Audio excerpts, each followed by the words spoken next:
অন্তর্বর্তী সরকারের প্রধান উপদেষ্টা ডক্টর মোহাম্মদ ইউনূসের ৮৫তম জন্মদিন আজ। ১৯৪০ সালের ২৮ জুন চট্টগ্রামের হাটহাজারী বথুয়া গ্রামে জন্মগ্রহণ করেন তিনি।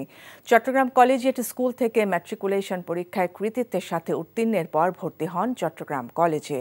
ঢাকা বিশ্ববিদ্যালয়ে অর্থনীতিতে স্নাতক শেষ করার পর ১৯৬১ সালে চট্টগ্রাম কলেজের অর্থনীতি প্রভাষক হিসেবে কর্মজীবন শুরু করেন ডক্টর ইউনূস। ১৯৭১ সালে মুক্তিযুদ্ধের সময় তিনি যুক্তরাষ্ট্রে একটি নাগরিক কমিটি গঠন করেন এবং অন্যান্য বাংলাদেশির সাথে যুক্তরাষ্ট্রে মুক্তিযুদ্ধের জন্য সমর্থন সংগ্রহ করতে বাংলাদেশ ইনফরমেশন সেন্টার পরিচালনা করেন। ১৯৭৬ সালে জোবরা গ্রামে পরীক্ষামূলকভাবে গ্রামীণ ব্যাংক প্রকল্পটি চালু করেন, যা ১৯৮৩ সালে গ্রামীণ ব্যাংক হিসেবে রূপান্তরিত হয়। ২০০৬ সালে শান্তিতে নোবেল পুরস্কার পান ডক্টর ইউনূস।